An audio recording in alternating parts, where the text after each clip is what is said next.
Բարի օր գործարալիքին միացած հարգելի ռադիոլսողներ եւ ռադիոդիտողներ, սա թարմ ուղեղով զրույցն է, իսկ իմ զրուցակից Ավետիք Քերոփյանն է, Հայաքվե միավորման վարչության անդամ։ Բարի օր, պարոն Քերոփյան։ Բարև ձեզ։ Շնորհակալություն, որ այսօր տաղավարում եք։ Մենք մի շարք թեմաներ ենք առանձնացրել, որոնք պիտի քննարկենք, իհարկե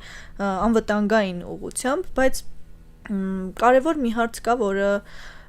վերջին ժամանակներում քննարկվեց ու տենց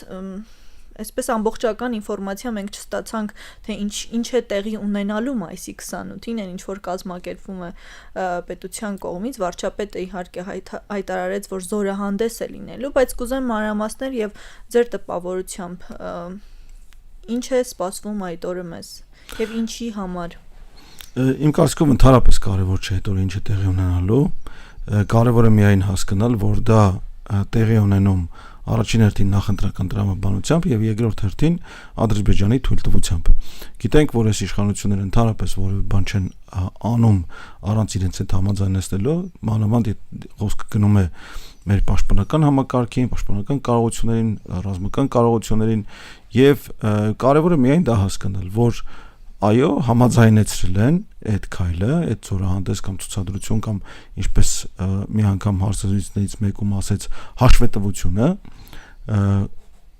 դա արվում է հենց Ադրբեջանի եւ ուղիղ կերպով իր համար լիվի թույլտվություն Ադրբեջանի։ Այդ էլ պարզ չի, որովհետեւ իրականում դա պետք է լինի ցանկացած զորահանդես դա հաշվետվությունը սեփական ժողովրդին, բայց միայն զորահանդեսով չէ։ Հա, այդ հաշվետվություն պետք է ներկայացվի օրինակ ասելով թե ինչու 4 տարուց ավել է կամ մոտավորապես 4 տարի է ռազմակալված են Հայաստանից հարյուրավոր քառակուսի կիլոմետրեր, թե ինչու որևէ քայլ չի ձեռնարկվում օրինակ սահմանագծման եւ սահմանազատման հանձնաժողովների աշխատանքում որևէ առաջընթաց չկա։ Հեսա շուտով 2 տարի կլինի Գիրանցում ոսկեպարոյի Բերքաբերի հատվածում դիրքեր ենք զիջել եւ տարածքներ ենք հանձնել, ասում ենք, բայց իրականում արել է այս իշխանությունը իր կամակատար զինվորականների, իր կամակատար պետական պաշտոնյաների մասնակցությամբ եւ աջակցությամբ եւ դրանից հետո գետ 1 հատվածում 1 սանտիմետր լրացուցիչ սահմանի գծում եւ սահմանազատում տեղի չի ունեցել։ Այդ հաշվետվությունն է պետք, ոչ թե մայիսի 28-ին ինչ որ ֆիկտիվ ինչ որ քայլեր կլինի դա հանրապետության հրապարակում կամ սարդարապատում, ինչպես ասում են, ոնց որ թե սարդարապատում են պատրաստվում անելը, անհասկանալի է։ Այսինքն իմ համար հասկանալի է, բայց անհասկանալի է, թե ինչ տրամաբանությամբ են պատրաստվում ժողովրդին հաշվետվություն տալ։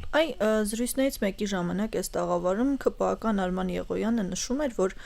այ Իրանցի հատվածում կան տեղեր, որտեղ մենք նաև ունենք առաջընթաց եւ փոխանակում տեղի ունեցել սահմանագծման սահմանազատման արդյունքում եւ այն հարցին թե ինչու մենք դրա մասին տեղյակ չենք եւ դրա մասին չի բարձրաձայնվել, պարոն Եղոյանը նշում էր, որ պարտադիր չի, որ ամեն ինչ բարձրաձայնվի։ Այս հարցերը արդյոք բարձրաձայնման կարիք ունեն եւ հանրությունը պիտի կետ առ կետ տեղյակ լինի, թե սահմանագծման եւ սահմանազատման արդյունքում Սյունիքից սկսած մինչեւ Տավուշ, Տավուշից մինչեւ, չգիտեմ, Ջերմուկ, մենք ինչ փոփոխություններ ենք տեսնելու եւ Թշնամին ինչքան է առաջ գալիս, հայկական կողմից եթե առաջ գնում են, ինչքան են գնում ըստ քարտեզների։ Ուրեմն այդ առաջընթացը, եւ առաջ խաղացումը փաստված է արմենիակային լուսանկարներով եւ այդ քարտեզներով։ Ադրբեջանցիք մի դիրք, մի 300 մետր հետ են տեղաշարժել, մնալով այսպես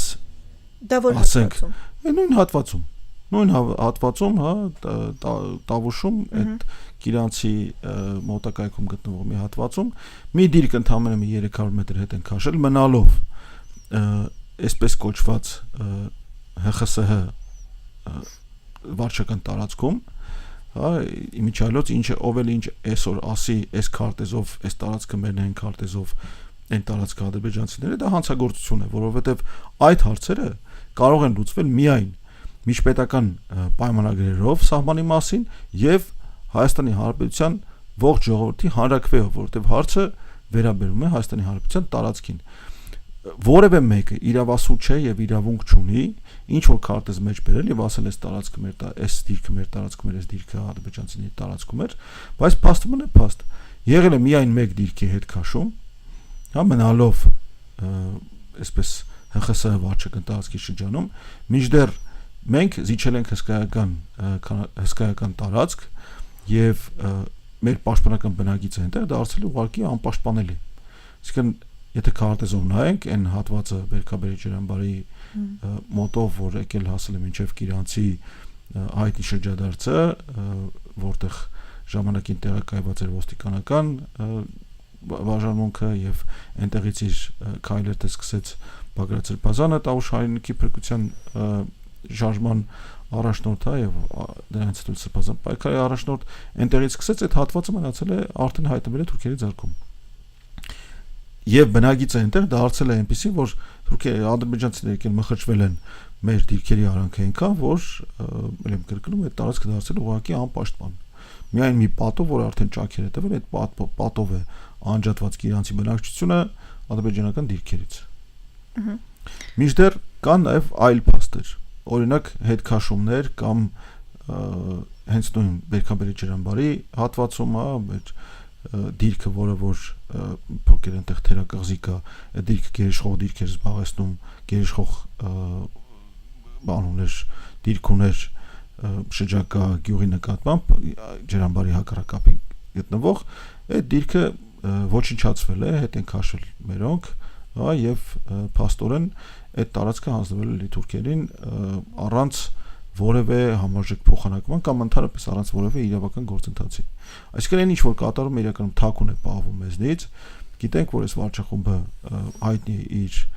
այսպես ճակերտավոր թափանցիկությամբ, այսինքն լրիվ հակառակը, այսինքն թաքուն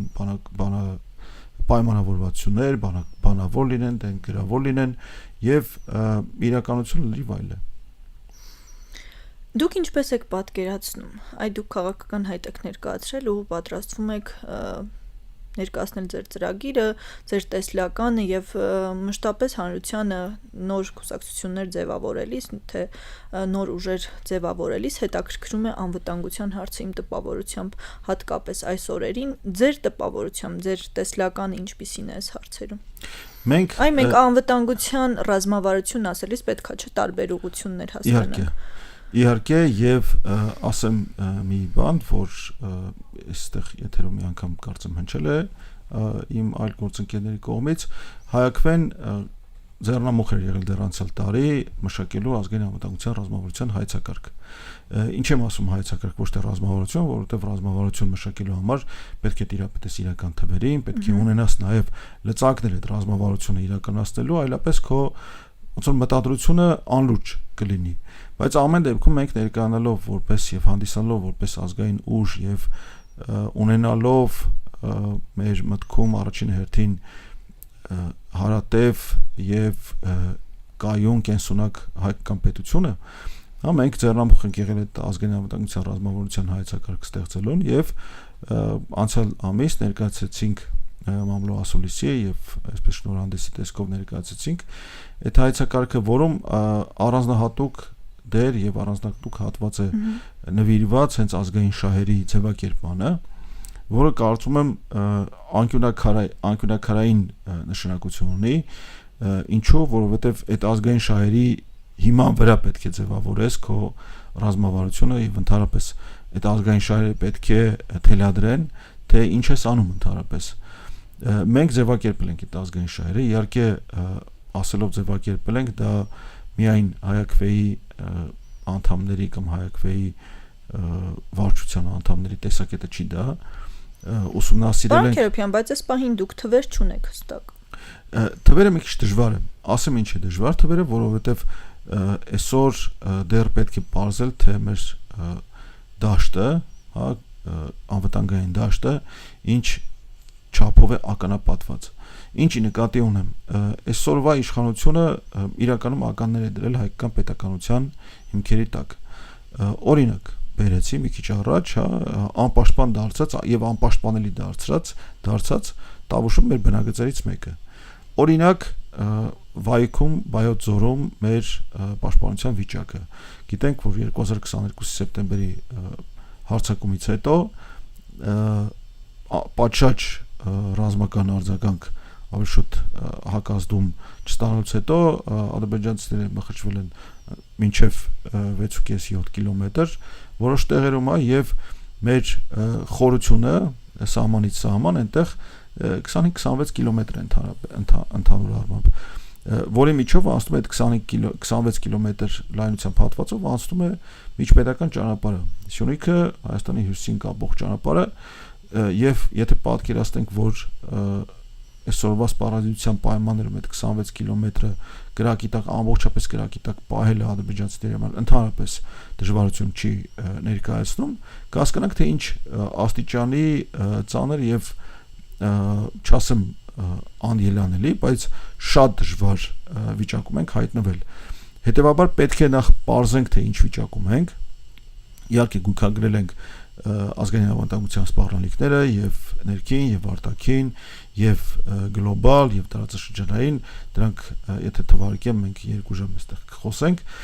ինչպես պատրաստ եմ դրա շուրջ խոսելու բայց որպեսի մնանք մեր զրույցի սահմաններում ասեմ որ այդ գործը հենց դրանից պետք է սկսել այսինքն պետք է նախ վերլուծես սպառնալիքները հասկանաս թե ինչի այդ գործ ունես իսկ գործ ունենք ոչ միայն մեր պետության կամ սահմանների նկատմամբ ֆիզիկական սպառնալիք կամ դրա իրականում այդ սպառնալիքների հետ այլ գործ ունենք ազգային ինքնության հենց հայ ազգային ինքնության վրա լայնամասշտաբ հարձակման հետ որին միջայլոց պետք է հասկանանք որ այսօրվա իշխանությունները գործընկեր են Թուրքիան եւ Ադրբեջանին այդ հարցում գործընկեր են չեն էլ դա թաքցնում եւ այսօր արդեն հրապարակված, հայ իսկ հրապարակվել կարծում 2 օր առաջ իրենց քաղաքական ծրագրում ինքնության վրա հարձակումները ընդհանրապես թաքցված չեն ցեղասպանության ճանաչումից հրաժարումը հա եկեղեցու այսպես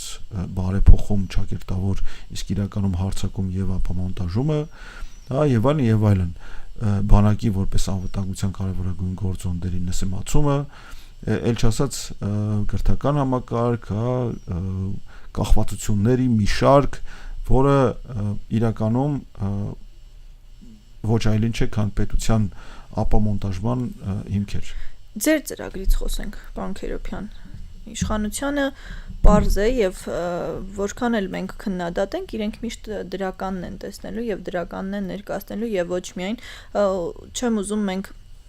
շատ այդ հարցի շուրջ այս պահին խորանանք, կուզեմ որ ձեր պատկերացումների մասին խոսեք, թե հատկապես որ ուղղությունն եք այս պահին կարևորում, այս անվտանգային տեսանկյունից, ինչից է պետք սկսել, այ դիվանագիտության մեջ անվտանգային այսպես բարձիկներ ունենալը շատ կարևոր է ու կարևոր է նաև որ հետագայում այդ շղթան ճիշտ ուղղությամբ տանի, մենք արդյոք այդ իմաստով պատրաստված ենք ու դուք ոնց եք տեսնում։ Ասում եք որ իշխանությունները թշնամի պետությունների հետ են հարաբերություններ կարգավորում, հետեւաբար դա դիվանագիտության մեջ նաև վտանգավոր է։ Այո, եւ պատահական չէ, որ մենք մեր անվտանգային ռազմավարության հայեցակարգում առաջին ռազմավարական նպատակը այս դիվանագիտական կարողությունների ուժեղացումն է եւ դրա հետ զուգահեռ համայն հայության ռեսուրսի մոբիլիզացիան եւ պետք է ասել, որ դիվանագիտության բնագավառում եւ ոլորտում այս իշխանությունը ամենամեծ զիջումներ է արել հրաժարվելով իրավահավասարությունից իրավահավասարությունը միջազգային հարաբերությունում դա ամենակարևոր գործիքն է, որը ապահովում է շահերի պաշտպանություն։ Եթե դու հրաժարվում ես իրավահավասարությունից եւ զիջում ես միջազգային կոնվենցիաներով ապահովված իրավունքներ, օրինակ բերեմ, հա, ասենք բնական իրավունքներ կան, կյանքի իրավունք կա, հա, բնակավայրում բնակվելու իրավունք կա եւ այլն, հա, կան այլ իրավունքներ միջազգային կոնվենցիաներով սահմանված եւ ՄԱԳ-ի գլխավոր ասամբլեայի որոշումներով սահմանված, օրինակ այս վերջերս սնվելու իրավունքը, հա, պարենի իրավունքը, որին դեմ արտահայտվեցին միայն Միացյալ Նահանգները եւ Իսրայելը, պարզ է ինչի համար, որովհետեւ Իսրայելը այդ ժամանակ սովը օգտագործում էր, ասենք, Գազան մաքրելու եւ այնտեղից բնակչությունը վտարելու նպատակով, դրանք իրավունքներ են, որոնք պետք է տեր կանգնես։ Հիմա պատմամշակութային օրինակ եմ բերում, հա, պատմամշակութային ժառանգությունը, որը քո անկախտելի սեփականությունն է, այսինքն դու դա ստեղծել ես, չես կարող դրա վրա իրավունքները զիջել, Հայ զիջեցիր այդ իրավունքները։ Իրավունք չունես այլևս կոչվելու ազգ, հայ կոչվելու իրավունք չունես, որովհետև դու քո հայ լինելու ապացույցներն են դրանք, քո այդտեղ ապրելու իրավունքների ապացույցներն են։ Զիջում են մշակութային ժառանգության իրավունքները, բնակության եւ գույքի իրավունքները, օրինակ Հիմա խոսքը Արցախի մասին է, չէ՞, ես ճիշտ եմ հասկանում։ Այո, իհարկե, բայց պետք է հասկանանք, որ Արցախը առանց Հայաստանի եւ Հայաստանը առանց Արցախի, դրանք անկենսունակ հասկացություններ են։ Եթե մենք զիջում ենք Արցախը եւ զիջում ենք Արցախի նկատմամբ իրավունքները, չեմ ասում, որ պատերազմ հրահրենք, գրանք Արցախը գրավենք, հա, որտեղ դա այսօր իրատեսական չէ, այս իշխանությունը մեզ այնպեսի վիճակի չի բերել, որ մենք կարողանանք դա անել, պետք էլ չէ դրա մասին այսօր խոսել, որովհետև դա անիրատեսական է, բայց պետք է տեր կանգնել եւ պետք է առնվազն պաշտպանել այդ իրավունքները, որոնք մերն են, այդ իրավունքները մեզից անբաժան են, հա, արցախցիների կյանքի իրավունքը, որի վրա հարձակում է գործվել եւ շարունակում է գործվել այսօր էլ, արցախցիների գույքային իրավունքները, Հայաստանի եւ հայ ժողովրդի ընդհանրապես իրավունքները Արցախում թողնված պատմամշակութային ժառանգության նկատմամբ, գույքային իրավունքների վայրն, դրանք մեր իրավունքներ են, դրանցից հրաժարվելը նշանակում է հրաժարվել իրավահավասարության սկզբունքից եւ տանել երկիրը կործանման։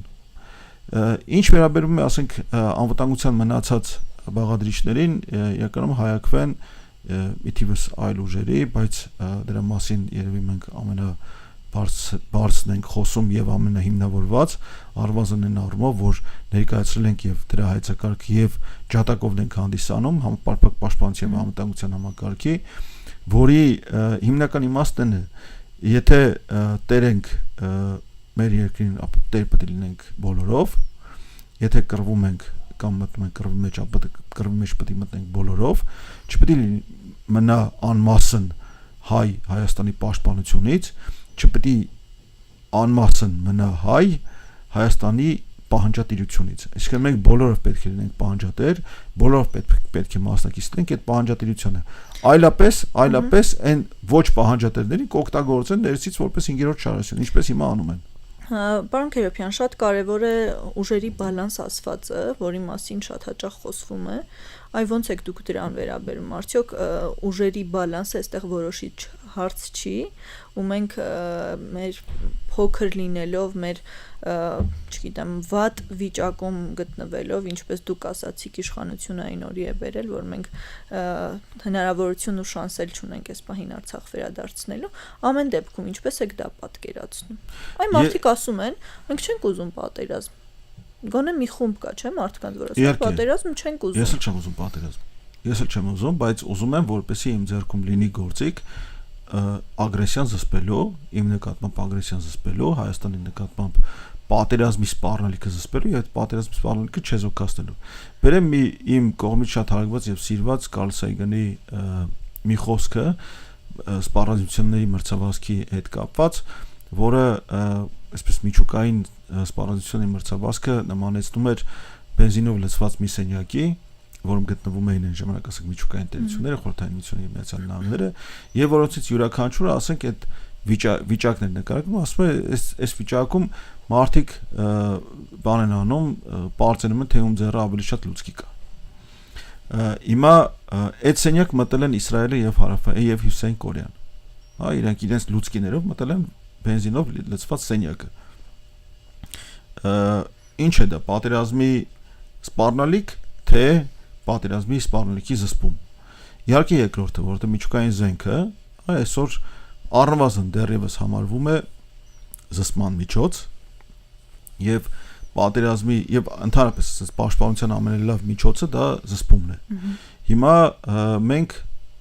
չունենք ռազմավարական խորհրդություն մեր տարածքում։ Մենք չունենք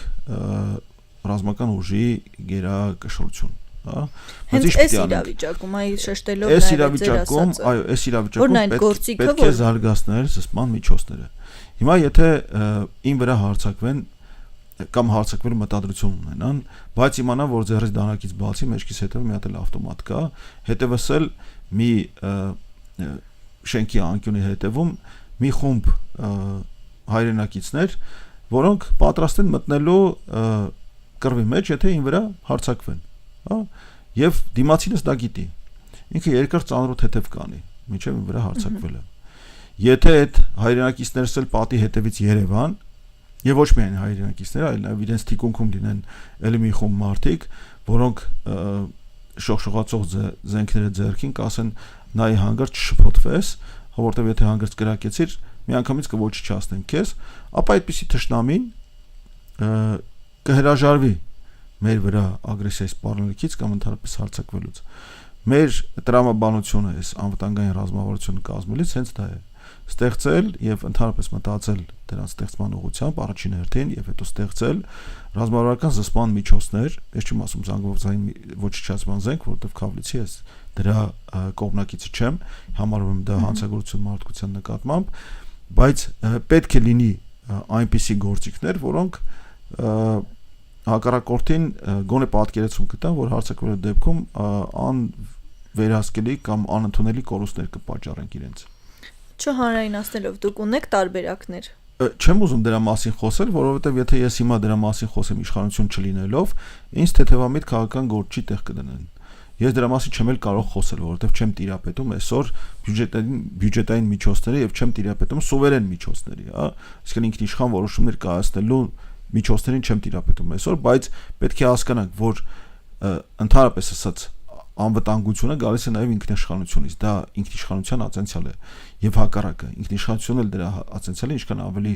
դու ուժեղ ես, այնքան ավելի ինքնիշխան ես։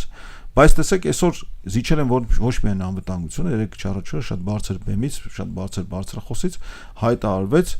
անպատասխանատու եւ ընդհանրապես թշնամական կերպով, որ Հայաստանի անվտանգության երաշխավորը Ադրբեջանն է եւ հակառակը, հա, որը որակել այլ կերպ քան պետական դավաճանություն չի կարելի։ Դա ուղղակի ինքնախոստովանություն է նրա, որ դավաճանել են հայ ազգի եւ հայկական պետականության շահերը, դրանք ստորադասելով հարևան ագրեսիվ, ակնհայտ եւ անթակույց թշնամական վերաբերմունք դրսեւորող Հայաստանի տարածքը ռազմակալած երկրի քմահաճույքին կամ ողորմածությանը։ Այլ կերպ քան դավաճություն դա հնարավոր չէ որակել։ Մի կողմից մի փոքր հասկանալի է, թե ինչ է տեղի ունեցել, երբ ասում են, որ Ադրբեջանն է, չէ՞, մեր անվտանգության երաշխավորը իրավիճակը պատկերացնելով այս պահին, բայց հակառակ դեպքում, թե մենք ինչպես կարող ենք լինել Ադրբեջանի անվտանգության երաշխավոր։ Խոսքը խաղաղության մասին է, չէ՞, այստեղ խաղաղության իրենց ծրագրի։ Ուրեմն, քանի որ աշխարհում չկա խաղաղություն, հա, եւ պետք է հասկանանք, որ այսօր ոչ չկա ձգտում էլ չկա։ Ձգտում էլ չկա, խաղաղության ձգտում ընդհանրապես չկա աշխարհում։ Հա, եթե տեսնենք, թե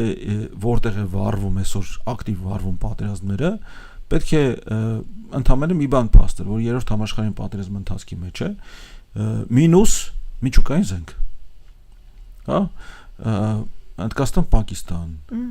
Իրան, Միացյալ Նահանգներ, Իսրայել, Իրանը այսպես իր ձեռքի ունեցած բոլոր միջոցները օգտագործում է Միացյալ Նահանգներին վերադարձնելու քաղաքակիրթ աշխարհ, բայց չի հաջողվում առայժմ, նույնը հակառակ կողմից Ռուսաստանն ու Ուկրաինա մի կողմից եւ Ուկրաինա մեջ կետևը ՆԱՏՕ եւ առնվազն Եվրամիություն մեծ մասշտաբով ամբողջ Աֆրիկան, Լիբիա, Ենթասահարյան Աֆրիկա, Սուդան եւ այլն իշխանությունը գլուխ է գովում, խոսել խաղաղության մասին, հույսը դնելով ինչ որ նախաստորագրված փաստաթղթի վրա, հա, հասկանալով որ այսօր ոչ մի փաստաթուղթ, ոչ մի ստորագրված ինչ որ միջազգային երաշխավորներ ունենա ոչ մի նման բան։ Հիշենք Բուդապեշտյան արձանագրությունը, որին երաշխավոր էին կանգնել ԵԱՀԿ-ի երաշխավոր են կանգնել Միացյալ Նահանգները, Միացյալ Թագավորությունը եւ Ռուսաստանը, հա, Ուկրաինայի ապամիջուկայնացման մասով, հա,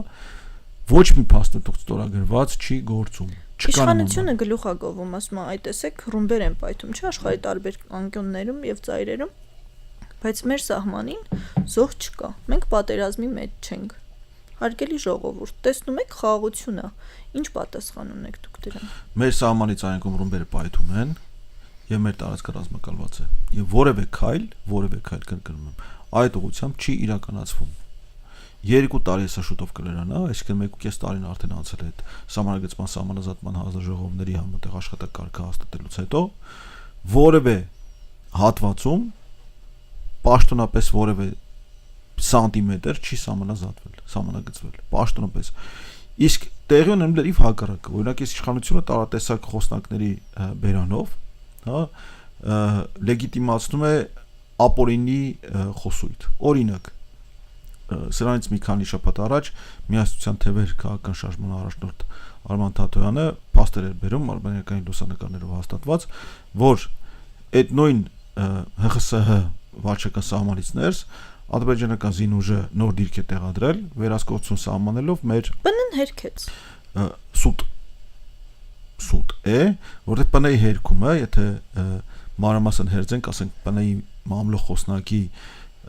իմիջիալոց ասենք Զավեշտալին, որ մամլո խոսնակի բերանով է հերքում, հա, ցույց էր տալիս ինչ որ երաչափ թվային թվայնացված տեղագրական քարտեզ, որի վրա դրված էր ադրբեջանական նոր դիրքի պայմանական նշանը, բնականաբար այդ սահմանից այն կողմ, հա, դեպի Ադրբեջան, որը ընդհանրապես որևէ ապացույց չէ, որ այդ դիրքը հենց այդտեղ է տեղադրված եւ որ դիրքը տեղադրված է ադրբեջանական ԽՍՀ վարչական սահմանից ներս։ Ընդհանրապես, մինչդեռ արբանյակային լուսանկարները փաստում են, որ այդ դիրքը նույնիսկ այդ մեջ բերած քարտեզով այդ դիրքը ընկնում է ՀԽՍՀ վարչական սահմանից ներս։ Հնարավոր չէ գնալ տեղում տեսնել։ Տեսել ենք։ Երբ։ Այդ տեսել ենք։ Երբ եք տեսել։ Հեռադիտակով տեսել եմ, թե որտեղ է դա տեղադրված, հա, եւ արբանյակային լուսանկարներով փաստված է, համադրելով հենց նույն ՊՆ-ի բերած ԳՇ քարտեզը, որը էլի ՊՆ մամլո խոսնակը չգիտեմ որ մի լիազորություններ օգտագործում մեջ բերելով, որ դա ունի պարտադիր իրավական ուժ, հա, մինչդեռ դա նույնպես ոչ միայն պաշտոնական հանցագործություն, այլ պետական դավաճանություն, որտեղ խոսքը վերաբերում է Հայաստանի Հանրապետության տարածքին եւ սահմաններին, դրա իրավասությունը չունենալով, նույնիսկ նախարարը դրա իրավասությունը չունի, դրա իրավասությունը, քանի դեռ այդ համաձայնագիրը կամ պետական սահմանի մասին միջպետական պայմանագիրը վավերացված չէ ազգային ժողովներով, հա, դրա մասին ոչ ոք իրավունք չունի խոսելու, որ ասի սա է սահմանը, կամ այս քարտեզով է գծված կամ պայմանավորված սահմանը։ Մինչդեռ նույնիսկ այդ սահմանը այդ քարտեզը մեջ բերելով, այո, այդ դիրքը գտնվում է նոր դրված դիրքը, Ցստարի ամռանը դրված դիրքը գտնվում է մասամբ գտնվում է Հայաստանի Խորհրդային Սոցիալիստական Հանրապետության վարչական սահմանից ներս։ Հիմա միայն եթե այդ էպիզոդին անդրադառնանք, թվում է թե շատ փոքր բան, էլի մի 70 մետր ներս են եկել, բայց ներս են եկել, հա, 25 թվականին։ Չէ, փոքր բան չի, քանի մետր ուզում ա լինի, ուզում ա սանտիմետր լինի։ Այո, բայց 20 թվականի պատերազմի ավարտից հետո, երբ որ նույն Նիկոլ Փաշինյանի մասնակցությամբ տարածված հայտարարությամբ սահմանվում էր, տեսեք այդ հայտարարությամբ, որ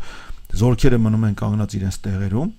դրանից հետո բանա որ հետո պարզվեց որ կա ինչ որ գրավոր հավելում, զորքերը շարժվեցին, հետ քաշվեցին, զիջվեց Գորիս Կապան ճանապարհը, զիջվեցին դիրքեր, հետո տեղի ունեցան ներխուժումներ։ Հետո դրանից հետո Ալիևը հայտարարեց, որ իրենք իրենց կանգնած տեղից այլևս դուրս չեն գա։ Եվ արեցին հակառակը, առաջ եկան։ Հա, առաջ եկան եւ 21 թվականի մայիսին Գեղարքունիքում, առաջ եկան 21 թվականի նոյեմբերին Սևլեջի հատվածում, հա, Սյունիքում, առաջ եկան 22 թվականի սեպտեմբերին, շատ առաջ եկան, հա, Ջերմուկի Կամուրջի Խաչմերուկից ընդամենը 5 կիլոմետր հեռավորության վրա են գտնվում դիրքերը։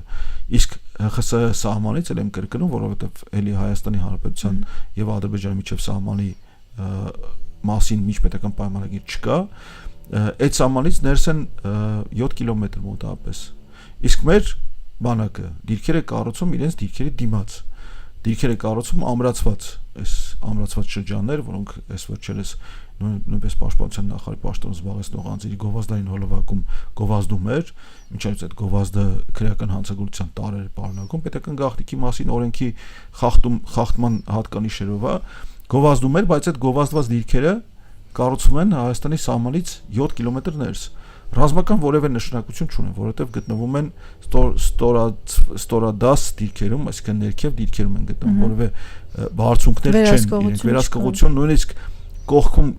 հարևան հայկական դիրքերը ամրացված հարևան դիրքերի նկատմամբ վերահսկողություն չկա։ Եվ կա ընդամենը կասկած, ենթադրություն, իմ պարագայում ես մոտավորապես 99% վստահ եմ, որ կա կուլիսային պայմանավորություն, որը Ջերմուկի շրջանում ռազմակալված դիրքերը պայմանավորություն կա, որ հանձնել են։ Այլապես այդպիսի ամրացված դիրքեր ամեն մեկը $4-5 միլիոն արժողությամբ չէին սարքի։